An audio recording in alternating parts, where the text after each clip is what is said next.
नहीं defer suspend ना करें, मैं सिर्फ ये कह रहा हूँ कि ये पहले अगर रेजोल्यूशन ले लें under rule 256 you relax the relevant rules and allow me to present, debate and pass this resolution from the house, and then you can continue with the. So you are allowed, but my suggestion will be कि अगर आज आप speeches करेंगे तो obviously सब चाहेंगे कि हम speech करें, तो इसको अगर हम Friday पे ले जाएं या इसके बाद business take up करें. That is up to you, sir. I would that is up to you if you want to do that.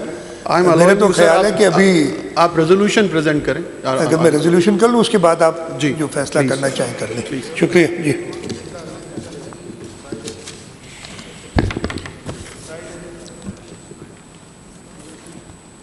This August House of the Provincial Assembly of Sindh, on the momentous occasion of the first anniversary of Marka-e-Haq, resolves as follows.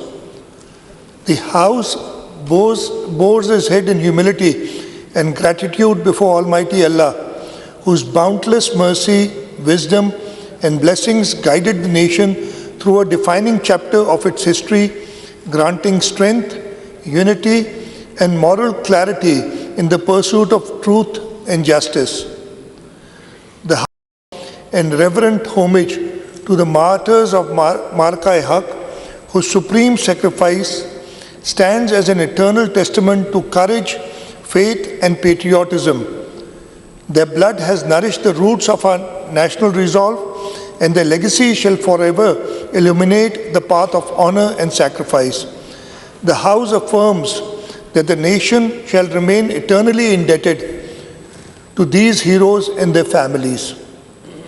The House places on record its highest appreciation for the valor, professionalism, and unflinching commitment of Pakistan's armed forces and salutes their fearless courage, unmatched professionalism, and prompt, decisive response in defending the sovereignty, honor, and territorial integrity of the homeland with unwavering resolve, and delivering a historic, stunning, and unforgettable blow to the enemy's hostile intent through Operation Bunyanum Marsoos. The House particularly acknowledges the resolute leadership and strategic foresight of Field Marshal Syed Asim Munir, Chief of Defence Forces and the Chief of Army Staff, Air Marshal Zahir Ahmad Babar Sidhu, Chief of Air Staff, Admiral Naveed Ashraf, Chief of Naval Staff.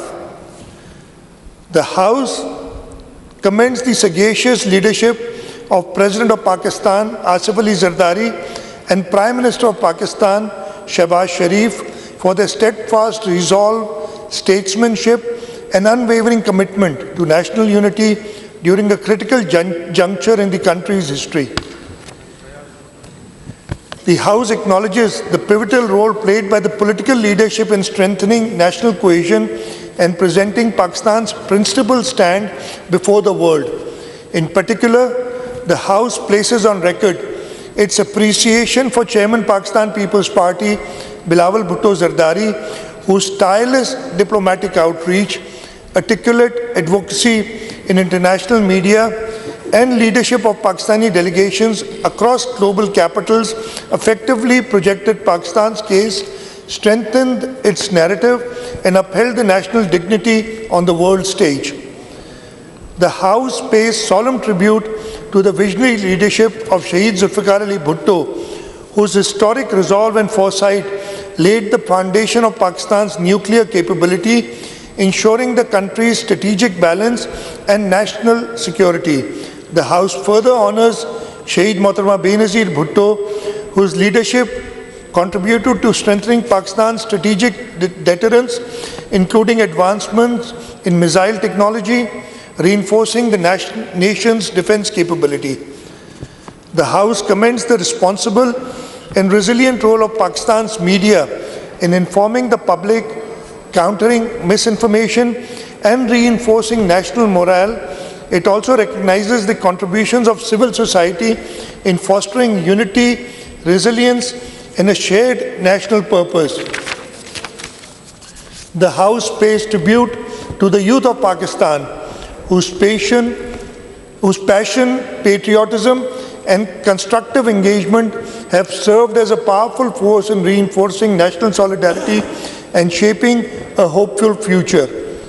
The House applauds the people of Pakistan for the unity, sacrifices, and unwavering support for national institutions, demonstrating that the strength of the nation lies in the collective resolve of its citizens.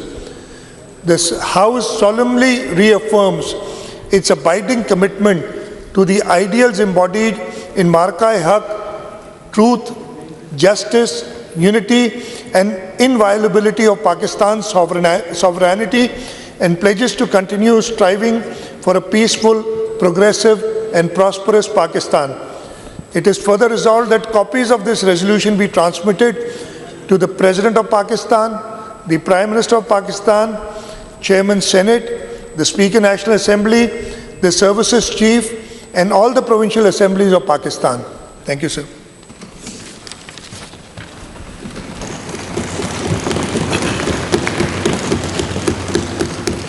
CM साहब speech पहले आप करेंगे. Sir, if you allow me, the reason being कि आपकी अगर speeches लंबी, I'll be sitting here around 3:15 or between 3:15 and 3:30. I'll have to leave. There's a Chinese delegation coming, so I have to host them at the Chief Minister's house. अगर आप इजाज़त दें तो मैं शुरू कर लेता हूँ. जी, please. And I'll try to be here till the resolution is passed. But if that does not happen, then obviously I'm the presenter. My vote may please be counted with the resolution. जी sir, जी please आप start. शुक्रिया बहुत बहुत speaker साहब. आज हमारे लिए एक हिस्टोरिक दिन है. आज से 1 साल कबल पाकिस्तान ने, पाकिस्तान की आवाम ने, पाकिस्तान के लोगों ने, हमारी आर्म फोर्सेस ने, हमारी पॉलिटिकल लीडरशिप ने, हमारे यूथ ने, हमारी मीडिया ने, यानी पूरी कौम ने इकट्ठा होके जब एक दुश्मन ने हम पे वार किया तो पूरी कौम ने इकट्ठा होके उसका ऐसा जवाब दिया कि दुश्मन अभी तक नहीं बल्कि इंशाल्लाह कभी भी नहीं उस ज़र्ब से जो हमने उन पे लगाई, जो उन्होंने हमारे साथ एक अटैक किया तो उसके जवाब में उससे निकल नहीं सकेगा. स्पीकर साहब, ये कहानी अभी की नहीं है, ये 1 साल पुरानी भी नहीं है. भारत के, हमारे मुल्क के ख़िलाफ़ जो अज़ाइम हैं वो 1947 में जब पाकिस्तान आज़ाद हुआ था उस दिन से है. उस वक्त भारतीय पॉलिटिकल लीडरशिप कहती थी कि ये मुल्क 6 महीने नहीं चलेगा, और इसी तरीके से वो हमेशा, चाहे वो 1947 हो, 1965 हो, 1971 हो, उसके बाद भी कई बार बीच में उन्होंने कोशिशें की और पाकिस्तान के ऊपर हमले करते रहे.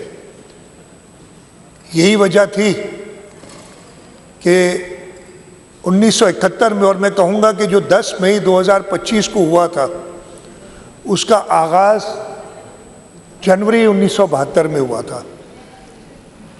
शहीद जुल्फ़िकार अली भुट्टो को इस मुल्क की बागडोर संभाले हुए अभी 20 दिन हुए थे, 20 बल्कि पूरे 20 दिन हुए थे.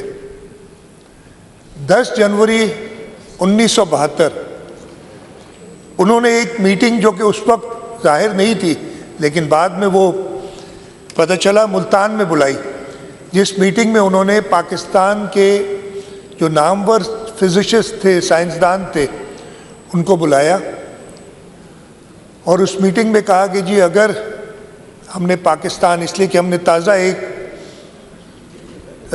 ज़ख़म खाया था, हमारा आधा मुल्क अलग हो गया था, और शहीद जुल्फ़िकार अली भुट्टो ने वहाँ ये फ़ैसला किया कि हम हर हाल में पाकिस्तान को एक एटमी ताकत बनाएंगे. भारत अपना एटमी प्रोग्राम उससे पहले शुरू कर चुका था, और ये 10 जनवरी 1972 को शुरू होने वाला प्रोग्राम जो भी सक्सेसिव गवर्नमेंट्स आई उन्होंने उसको कंटिन्यू रखा. भारत ने 1974 में अपने एटमी धमाके किए और फिर दूसरी बार उन्होंने मई 1998 में एटमी धमाके किए और उस वक्त तक हमारा एटमी प्रोग्राम तैयार था और दुनिया को बताने के लिए कि हम एटमी ताकत हैं। वो एटमी ताकत जिसकी बुनियाद शहीद जुल्फ़िकार अली भुट्टो ने रखी थी, मई 1998 में पाकिस्तान ने अपना वो एटमी धमाके करके पाकिस्तान दुनिया की पहला मुसलमान मुल्क बना जो एक एटमी ताकत हुआ। भारत को ये चीज़ अच्छी नहीं लग रही थी और भारत हमेशा कोशिश में रहता था कि किसी न किसी तरीके से पाकिस्तान को नुकसान पहुंचाए। कई बार पहले वो ये फॉल्स फ्लैग ऑपरेशंस करता रहा। 2019 में उसने कोशिश की, 2016 में अगर मुझे याद पड़ता है उस वक्त भी कोशिश की, और पिछले साल 22 अप्रैल 2025 को उन्होंने एक खुद साख्ता हमला कराया अपने ही निहत्ते लोगों पे पहलगाम में, और उसका इमीडिएटली यानी वो जब हमला हुआ उसके कुछ मिनटों के बाद ये ऐलान कर दिया कि जी ये पाकिस्तान ने की तरफ से ये हुआ है। हुकूमत पाकिस्तान ने उसी वक्त कहा कि जी हमारा नहीं, आप इसकी इन्वेस्टिगेशन करें, हम आपसे पूरी तरीके से ताउन करने के लिए तैयार हैं। प्राइम मिनिस्टर ने ओपनली इनवाइट किया कि जी इस पे आप कहें, आप हमें सबूत दें। पूरी दुनिया से कहा कि इसके सबूत दिए जाएं और अगर हम जिम्मेदार हैं तो हम वो जिम्मेदारी की वजह से जो भी हमें सज़ा मिले हम तैयार हैं। लेकिन हम क्लियर थे कि ये भारत का फॉल्स फ्लैग ऑपरेशन था। उसी वक्त पता चल गया था कि इनके अज़ाइम कुछ और हैं, इसके पीछे कुछ और बात है। और अगर मेरी याददाश्त मेरे साथ देती है, ज़्यादा पुरानी बात नहीं है, पहली बार उन्होंने 29 अप्रैल को कोशिश की कि पाकिस्तान पे हमला करें। 29 अप्रैल को उन्होंने अपने हवाई जहाज़ वगैरह फ़ज़ा में लाए, लेकिन पाकिस्तान की अफवाज तैयार थी और वो हमला उन्होंने अबैंडन किया मिड एयर में। दूसरी बार वो एस्केलेट करते रहे मामले को और 7 मई को हिंदुस्तान ने हमला किया। हिंदुस्तान ने हमारे सिविलियन टारगेट्स पे मिसाइल फेंके, हमारे सिविलियंस की शहादतें हुई और उस दिन भी उस अटैक के कुछ ही घंटों बाद, कुछ देर बाद हमारी पाक फ़ज़ाइया तैयार थी और शायद ही दुनिया में कोई ऐसा एग्ज़ाम्पल मिलता हो, कोई ऐसी मिसाल हो कि इतना स्विफ्टली वो जवाब दिया गया। और उस दिन अब बातें सारी क्लियर हो गई हैं। 7 और 8 मई की दरमियानी रात हिंदुस्तान के हमले के बाद भारत ने जो हमला किया था हमारी सिविलियन टारगेट्स पे, जिसमें हमारे सिविलियन शहीद हुए, हमारे रिटेलिएटरी जो एयरफोर्स का ऑपरेशन था उसमें उनको गरूर था जिस चीज़ पे, जिस पे उनका वज़ीर आज़म कहता था कि 2019 में उसने कहा अगर हमारे पास ये राफ़ेल होते तो आज बात कुछ और होती। अब वो राफ़ेल ख़रीद चुके थे, लेकिन राफ़ेल चलाने के लिए भी दिल गुर्दा चाहिए। जहाज़ बहुत अच्छा है, 4 राफ़ेल, 1 मिग-29, 1 SU-30 और 1 Mirage 2000 plus 1 unmanned UAV Heron का जो इजरायली, 8 तैयारे पाकिस्तान के शाहीनों ने गिराए। ये टोटल ऑपरेशन 52 मिनट का था और अभी उन्होंने क्लियर किया है कि असल में उस दिन भारत के 74 या 75 तैयारे हवा में थे और वो सारे टारगेट पे थे। अगर हम जंग चाहते मज़ीद, हमने तो सिर्फ जो उन्होंने अटैक किया था उसका एक बिफिटिंग रिस्पांस दिया, तो हम वो 74 के 74 तैयारे उनके गिरा सकते थे उस दिन। लेकिन पाकिस्तान ने रिस्ट्रेंट का मुजाहरा किया और ये उम्मीद से कि शायद इनका गुरूर टूटे, शायद इनको कुछ अकल आए कि आप पाकिस्तान की कौम अगर मुत्तहिद है, जो कि हुई हुई थी, चाहे वो पॉलिटिकल सर्कल्स हों, जैसे मैंने बताया, हर जो किस्म, हर every stakeholder was on the same page, और हमारी कोशिश यही थी कि उसी दिन उनको उनकी अकल ठिकाने आ जाए।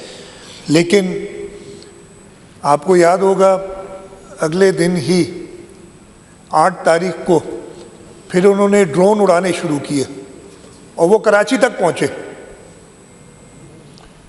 वो भी हमारी अफवाज ने और हमारे सिविलियंस ने कई जगह पे 77 ड्रोन्स कहते हैं या शायद उससे भी ज्यादा हों, वो गिराए। 9 तारीख को कुछ खामोशी थी। हाँ, 8 तारीख की रात को वो ड्रोन्स चलाने के बाद उन्होंने प्रोपेगेंडा शुरू किया। उनकी मीडिया ने पूरा पाकिस्तान कब्जे में ले लिया था अपने ख्वाबों में। वो कराची पोर्ट को भी तबाह कर चुके थे। लाहौर के अंदर तो वो बैठे हुए थे और चाय पी रहे थे। मैं कराची पोर्ट की सिर्फ बात बताता हूँ आपको कि जब ये बात पता चली तो रात को थोड़ा लेट था, इतना लेट नहीं था, 11 साढ़े 11 का टाइम था। मैंने कांटेक्ट किया नेवल अथॉरिटीज़ से कि ये पता तो करें क्या हो रहा है। तो जो जवाब उन्होंने मुझे दिया था कि इस वक्त वो हमसे 200 किलोमीटर दूर हैं, उनका हर इंच हम मॉनिटर कर रहे हैं, उनमें हिम्मत नहीं हम पे हमला करने की। और हुआ भी ये, एयरफोर्स और आर्मी ने तो कोशिश की, नेवी की तो हिम्मत ही नहीं हुई कि वो समंदर की तरफ से हमारी तरफ आए, इसलिए कि हम तैयार थे, अपने दिफा के लिए तैयार थे। 9 तारीख खामोशी छाई हुई थी। वो 8 की रात को जो उन्होंने मीडिया पे उड़ाया था, और लोग अभी वो हंस ही रहे थे कि 9 तारीख को उन्होंने रात को दोबारा लेट नाइट हमले शुरू किए। नूर खान एयरबेस पे हमला हुआ, हमारे सूबे में सखर में रात को हमला हुआ, तकरीबन 2 या 3 बजे थे। सखर में जब हुआ तो मुझे उठाया गया था उस वक्त कि जी सखर पे मैं कांटेक्ट में था, सखर की इंतज़ामिया से साथ मिलके काम कर रहे थे। और उसी वक्त फील्ड मार्शल सैयद आसिम मुनीर ने इजाज़त ली कि जी अब हमें रिटेलिएट करना चाहिए। ये जो पूरा 24 अप्रैल के बाद शुरू हुआ था मार्का हक, फील्ड मार्शल आसिम मुनीर ने इनिशिएट किया ऑपरेशन, जो उन्होंने ऑपरेशन सिंदूर एक किया था, उसके जवाब में ऑपरेशन बुनियान मरसूस। अगर इसका नाम अब सबको पता है, सीसा पिलाई हुई दीवार, कुरान शरीफ की आयत में जिक्र होता है, लेकिन हमारी जो सोच है इससे भी जाहिर होती है। दीवार आदमी डिफेंस के लिए बनाता है, तो हमारा वो ऑपरेशन भी इन डिफेंस था। हम अग्रेसर्स नहीं है, हम कभी नहीं रहे, हम हमेशा अमन चाहते हैं। लेकिन हम दुनिया को ये बता दें कि हमारी इस सोच को हमारी कमज़ोरी ना समझा जाए। जब भारत ने वो कमज़ोरी समझा तो उसको उस दिन मज़ा चखा दिया था कुछ ही घंटों में। फजर के टाइम पे बुनियान मरसूस ऑपरेशन का आगाज़ हुआ। बॉर्डर पे तो 8 तारीख को 9 तारीख को भी स्कर्मिशेस हो रही थी, पंजाब और हमारा आज़ाद कश्मीर का जो बॉर्डर है उस पर। जब उन्होंने रात को देर से, जैसे मैं बताया कि नूर खान बेस पे, रहीम यार खान में, सखर में अटैक्स किए, पाकिस्तान ने फ़ैसला किया। और फजर के वक्त जो बुनियान मरसूस शुरू हुआ। तो मैं उसके अंदर कुछ ही घंटों में पाकिस्तान ने 26 मिलिट्री टारगेट्स किए। उन बुज़दिलों ने हमारे सिविलियंस को टारगेट किया था, पाकिस्तान ने किसी सिविलियन जगह को टारगेट नहीं किया, और जिसमें 26 में से 15 एयर बेसिस थे, सूरतगढ़, सिरसा, नालिया, आदमपुर, भटिंडा, बरनाला, हलवारा, अवंतीपुर, श्रीनगर, जम्मू, उधमपुर, मामून, अंबाला और पठानकोट। ये वो सारी एयरफील्ड्स थी जहाँ से वो अपने ऑपरेशंस इनिशिएट कर रहे थे। अपने डिफेंस में इन सबको निशाना बनाया 15 को। उसके अलावा जिन पे उनको फ़ख्र था ये ब्राह्मोस, इनसे उन्होंने बिल्कुल बुज़दिली की इंतहा ये थी कि जब सीज़ फायर की बात शुरू कर दी थी, उसके बाद उन्होंने एक ब्राह्मोस दागा था बोलाड़ी पे, जिससे हमारे एयरफोर्स के जवानों की शहादतें हुई।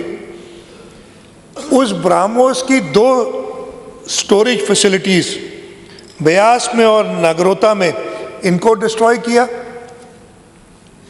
इनको बड़ा फ़ख्र था, अगेन इक्विपमेंट में कोई नहीं है, गाड़ी बहुत अच्छी हो सकती है, अगर उसको चलाने वाला ड्राइवर अनाड़ी हो तो वो ज़रूर एक्सीडेंट करेगा। उन्होंने जो S-400 उनका सिस्टम था, जो कि जहाज़ों और मिसाइल्स को काउंटर करने के लिए बनाया है।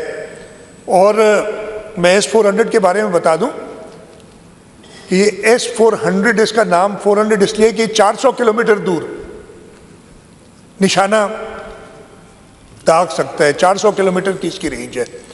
और जिस स्पीड से ये वो काउंटरिंग मिसाइल्स फेंकता है वो तकरीबन 17,000 किलोमीटर फी घंटा होती है।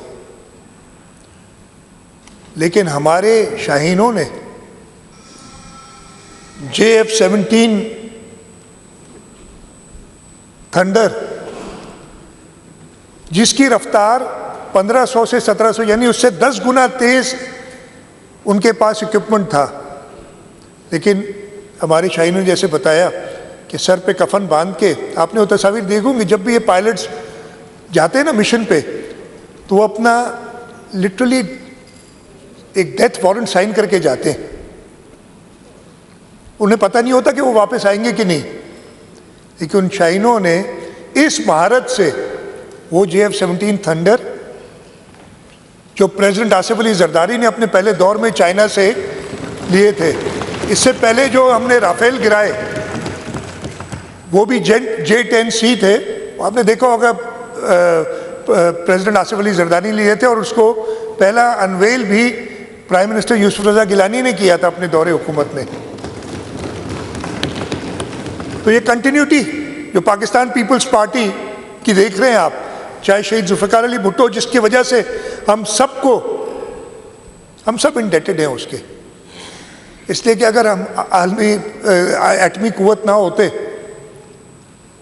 तो आप समझ सकते थे कि हमारे खिलाफ क्या क्या हो सकता था।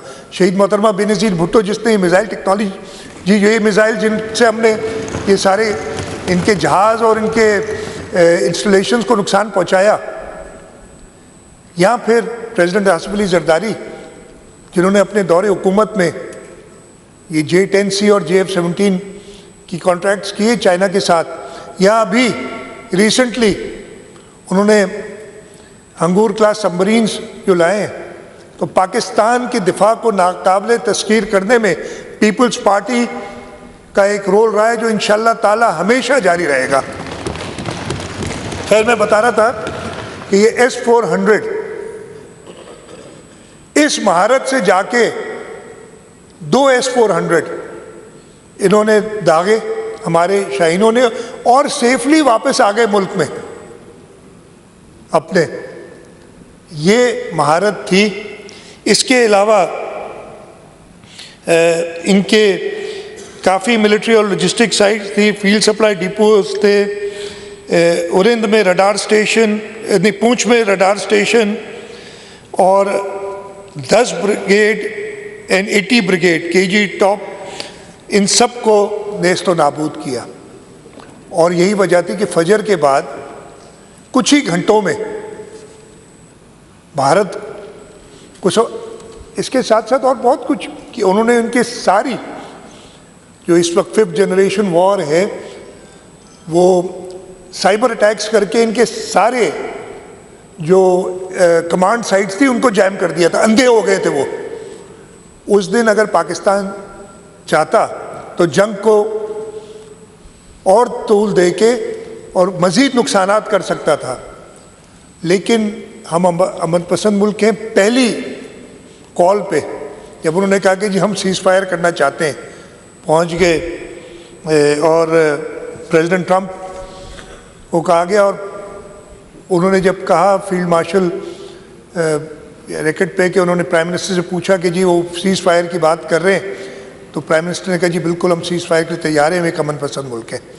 और ये मैं आपको बताता हूँ कि सीज़ फायर का ऐलान तो तकरीबन 2 या 3 बजे हुआ था उस दिन, लेकिन सुबह तकरीबन 11:30 बजे मेरी चेयरमैन बिलावल भुट्टो जरदारी से बात हुई इस सिलसिले में, तो उन्होंने कहा नहीं मुझे, उन्होंने कहा मेरी प्राइम मिनिस्टर से बात हुई है and we are going towards a solution.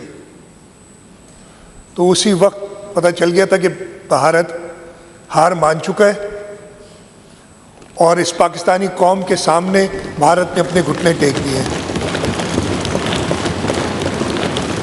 तो हमें खुशी है, हर जिंदा कौम ऐसे मौक़ों को सेलिब्रेट करता है और इसी वजह से 10 मई जो मार्का हक का आखिरी दिन था, जब सुबह फजर पे बुनियाद मरसूस ऑपरेशन लॉन्च किया गया, उसको याद करते हुए मैं चाहूँगा कि ये असेंबली यूनानिमसली इस रेजोल्यूशन को पास करे। और उसके बाद अब 1 साल गुजर गया है, 1 साल में देखिए हम कहाँ पहुँचे।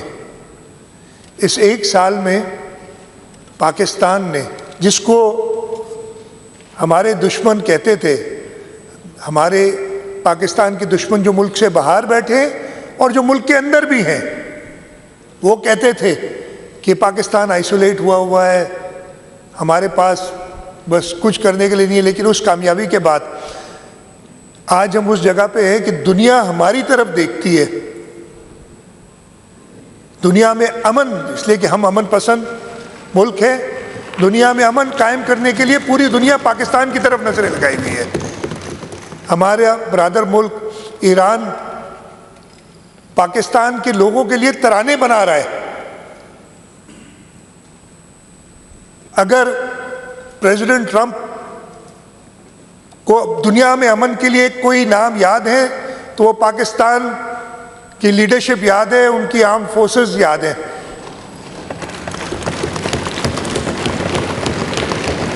तो जैसे मैंने ये रेजोल्यूशन शुरू की थी, इस जो हमें अल्लाह ताला जो हमें इज़्ज़त मिली है, हमें सबसे पहले अपने रब के सामने अपना सर झुकाना चाहिए। और इसीलिए ये रेजोल्यूशन शुरू ही वहाँ से होती है कि हम रब का जितना शुक्र अदा करें कम है, शायद हम इस काबिल नहीं है जो इज़्ज़त हमें मिली है।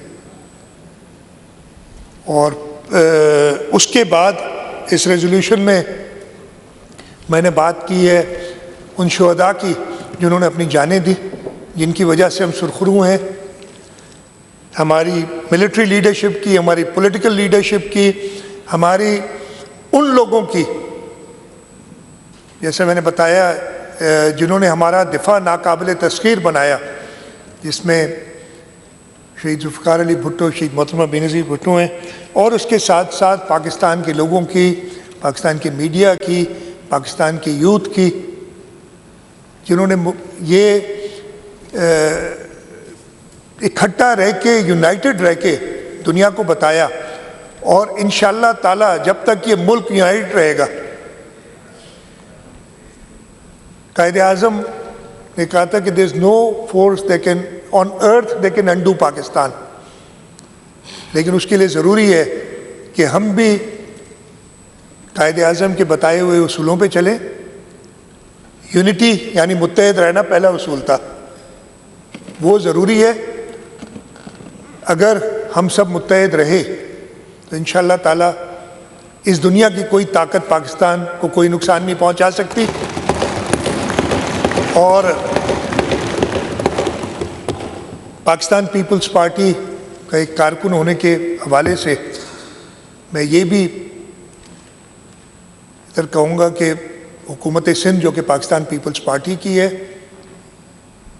वो कभी भी पाकिस्तान की सॉलिडेरिटी के लिए, पाकिस्तान की सॉवरेनिटी के लिए अगर कभी भी कोई ख़तरा होगा तो पाकिस्तान पीपल्स पार्टी का कारकुन, पाकिस्तान पीपल्स पार्टी की लीडरशिप आगे से फ्रंट से लीड करेगी, पीछे नहीं बैठेगी। स्पीकर साहब का बहुत बहुत शुक्रिया, आपने मुझे टाइम दिया इस रेजोल्यूशन को पेश करने का। मेरी आपसे रिक्वेस्ट यही होगी कि इस रेजोल्यूशन को सब पास करें, तकारीर ज़रूर होंगी और ज़रूर करें। इस मौके पे मैंने जैसे शुरू में आपसे कहा था कि मैं तकरीबन 3:30 से थोड़ा पहले चला जाऊंगा। मेरा वोट जो कि प्रेसिडेंट नहीं है होना नहीं चाहिए। मैं आपसे रूल 256 में इजाज़त मांग रहा हूँ कि आप सस्पेंड करें मेरी प्रेजेंस, अगर आप ना करना चाहें तो आपकी मर्जी। और मेरा वोट ज़रूर काउंट कीजिएगा इस रेजोल्यूशन में। आपका वोट काउंट हो गया समझे। थैंक यू वेरी मच, बहुत शुक्रिया स्पीकर साहब जी।